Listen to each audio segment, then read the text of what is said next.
Counterfeit emotions. RM admitted that he isn't completely indifferent with the charts, but he consciously set himself free from it in order to fully respect and explore the stories he wanted to tell. It reminds me how people are often claiming that they actually want to make an impact, but what they really want is recognition. They latch onto anything and everything that will gain them attention and validation. They fight for causes they don't fully understand if that means they will gain more followers or subscribers. And they fight for people they don't know, while the people closer to them are suffering. Just like the author Curtis Morley calls it, we live with counterfeit emotions. We think that being nice is also being kind. We are unable to identify the difference between pain and misery. We think that every resignation is also surrender, and we can't identify the difference between guilt and shame. RM overcame this hurdle. He was able to identify honestly what he was feeling. He wanted to tell honest stories, but flying in an altitude higher than most artists has made him used to a certain level of success. But he had enough awareness and to a certain extent humility to come in terms with that. And by accepting it, he was able to control it for him to be able to achieve what he really wanted. Sincerity. More than the charts, he said that he just wanted to create songs that people will keep in their playlists for a long time. It was beyond honest. It really was humility, knowing he wasn't beyond the glamour of success. He admitted it, accepted it, and made peace with it. That allowed him to clear his path. And then wisdom took over. He managed to identify what it was that really mattered to him in the end as an artist. And it was downright creative to find that spot where he will not make a single compromise in order to land in the playlist of people and still be able to communicate the stories he wanted to tell. Hi! If you enjoyed this video, please give it a like. Also, click the notification button and the subscribe button so you know whenever there's a new video coming out. Also, share the video. That's really helping my channel, please. Thank you. Okay, RM's Indigo. I didn't have any plans of doing it in the beginning because RM extensively discussed the making of the video, the processes that he went through, and the messages that he wanted to convey. I thought you can't do it any better than the songwriter himself, but many of you requested it. So I thought I'll do it in the only way that RM can't, and that is from the point of view of the receiver of the message. RM, at his core, is a writer. That's my belief. He has so much mastery over words.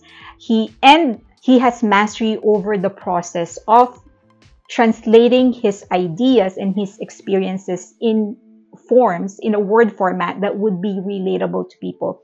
So this is more a deeper dive in his lyrics, the underlying thoughts and the underlying insights, things that you wouldn't normally get in the first listen.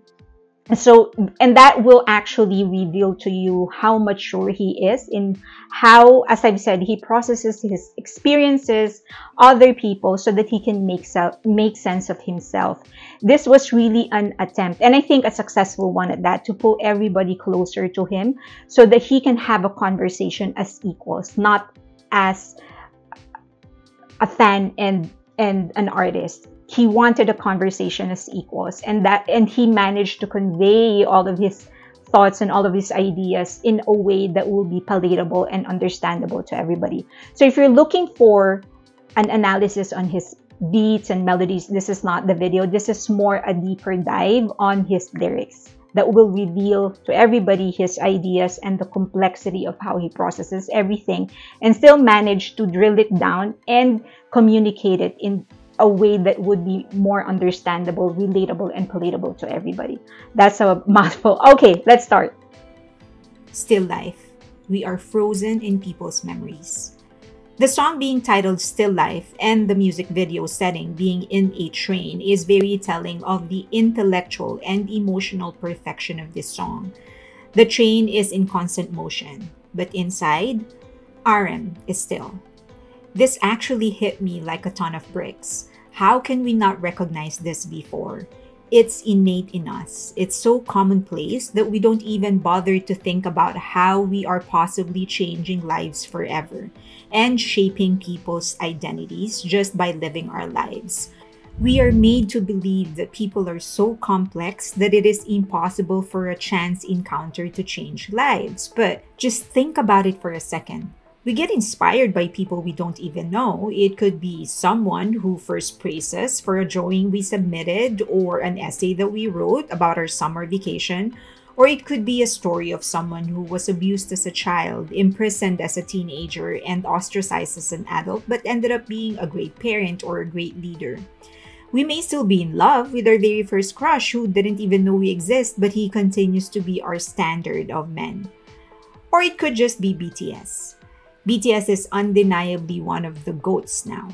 But to many armies, they are still the seven boys in the streets of LA asking people to watch them perform for free. They are still the seven boys that were pushed out of a concert in Busan. Armies are moving with BTS, but somehow, BTS are still the boys of 10 years ago. It's scary to think that we can be immortalized in other people's memories, that a moment that we share with someone may be frozen to eternity. But in the same breath, it's also empowering and inspiring and absolutely life-changing to know that our kindness or rudeness, that our compassion or indifference can change other people's lives. We get frozen in other people's memories, and we freeze our lives through how we affect the world we live in. That should be motivation enough for us to continue trying to do better so that the next time our life gets stilled, it will be better than the previous one.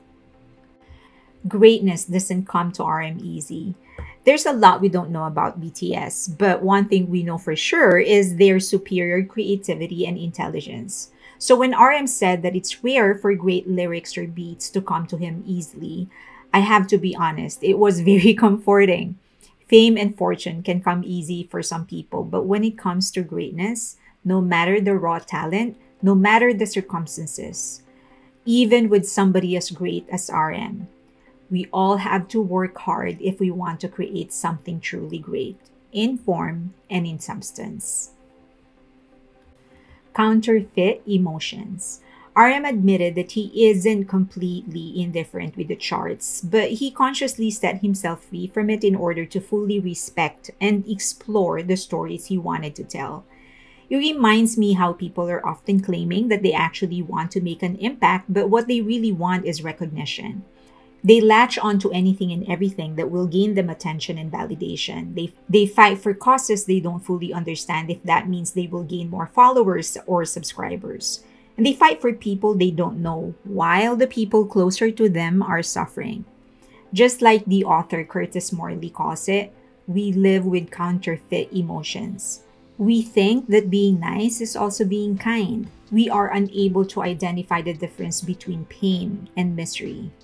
We think that every resignation is also surrender.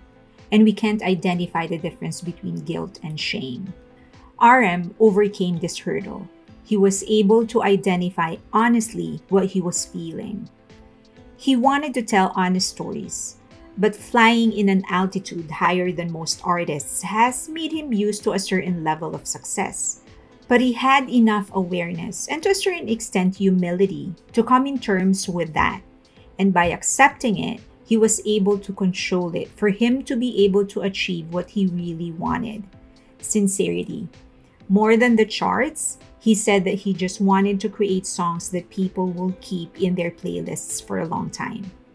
It was beyond honest. It really was humility, knowing he wasn't beyond the glamour of success.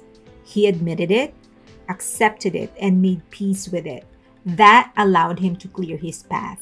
And then wisdom took over. He managed to identify what it was that really mattered to him in the end as an artist. And it was downright creative to find that spot where he will not make a single compromise in order to land in the playlist of people and still be able to communicate the stories he wanted to tell. Closer, a sort of unrequited love, Well, I guess we've all done it apparently more often than we think. We love people all the time and never actually get reciprocated. While that could be embarrassing for some people, it should also make us realize just how unselfish we could all be. It is really insights like this that will give you a clear view of RM's emotional maturity. Unrequited love is often associated with sadness and pain and misery. But all he did was change his perspective a little bit, and he draws something really divine. RM highlighted how we can't all be a part of something beautiful all the time. And the greatest contribution we can make is to try and preserve the beauty of that. And there is no greater selflessness than that. And the thing is that we do it all the time. We support our friends' businesses by buying their products even if we don't need them. We donate to charity that helps send children to school. We help dogs and cats get adopted. We pick up the trash in parks and other public places so others can enjoy this. In any of this, we don't exactly become a part of what we help create. We don't benefit directly, but we do it for others. And it is time that we recognize that, because that's how we can be more aware of the bigger unselfishness we are capable of doing. That's RM for you. He sees the potential for good in what others see as a potential for misery. Fragments of Us, very much of what I would expect of RM. He didn't want to just release an album that wasn't cohesive. He didn't want to just slap one song after another, even though each song is actually beautiful. He wanted to not just present a story, he wanted to take artists on a journey with him. So I believe him. He didn't simply want validation or recognition or adoration. He wanted real communication with the armies. He said that his biggest struggle in trying to achieve that was how to tie everything together, with each song covering different phases of his life. It felt like fragments of him he was presenting rather than one cohesive message. However, what really connected everything together in the end was the actual journey. All the varied phases he went through actually helped him get to the point of surrender, but not in a negative way. Surrender to the fact that he has to live with the consequences of his mistakes, and he has to accept and recognizes the changes that his success affected or made. And he had to live, recognize, and respect the kind of person he has become because of both. And I thought that's something that we all need to learn. Most often, we're always we're struggling to become that one thing that everyone will recognize, when in fact, everything that we have done, the mistakes, the achievements, the good things, the bad things, all these fragments of us, that's part of our journey. And that in itself is that's all part of us, basically. If you put everything together, you just gather everything together, that's all of us. The good, the bad, the ugly, the exciting, the boring, all of that is us. And this really demonstrates the maturity of how he processes his thoughts. Instead of forcing it, instead of trying to say, no, I need to have one cohesive message, he actually stepped back, looked at what he has created, and recognized the beauty of it. On the Verge, the painting of Yoon Young-kun RM used in his cover was the painting of Yoon Young-kun made just before he established what would be his actual signature as a visual artist or painter. We don't do that often, do we? We don't really bother to capture or even recognize who we are just before we achieve our goals. We often get too fixated with the one thing that we want to become or achieve that we don't bother to honor who we are on our way there. And just like what RM said in his UN speech, that's us too. The person we were yesterday is also the person who is here now. Both are equally important, and we need to be present in each stage and make sure we don't ever forget. So next time you start working on a goal, remember, that person working towards something is just as much of an achiever as the person who will achieve that goal. Yun, true beauty is true sorrow. Have you ever faced something so perfect that it made you cry? I remember seeing the Grand Canyon for the first time and found myself crying. I didn't even know why something so majestic and so beautiful could drive me to tears. Something about perfection and something about being faced with perfection can be so incredibly lonely. To be perfectly beautiful could mean desire but not love. A lot will see you on a superficial level and few will recognize what's underneath. Or it could also mean isolation, as others could be unwilling to be a poor second to someone. But to be faced with it could also make you feel so undeserving. Imagine being loved and kissed and hugged by a child. The purity of that could make you feel so undeserving. It could make you regret all the decisions you've made in your life that led you to be so imperfect. True beauty is true sorrow, both to the holder and the beholder. Be human before you become something else. The sheer act of identifying what is human is already so taxing. It's maddening how something that is supposed to be our default can be so difficult to define nowadays. We are supposed to have been born with innate humanity, and we do the opposite all the time. Maybe it is how we are reared. The minute we go to school, we are taught math, science, literature, history, but we are never taught the most basic of humanity. The things that really matter the most. How do you comfort someone who just lost someone they love dearly? How do you honor your parents? How do you make someone realize they are beautiful? How do you love? When RM highlighted this in his album, I realized just how wrong we are in how we progress. We are all so caught up about achievements and numbers, even in the way that we hype BTS. There is more buzz about their records and sales than there is with how many lives they have touched. I hope to be a little bit more like RM, to strive to be human first, before I strive to become something else. Number 2, don't look back, move on.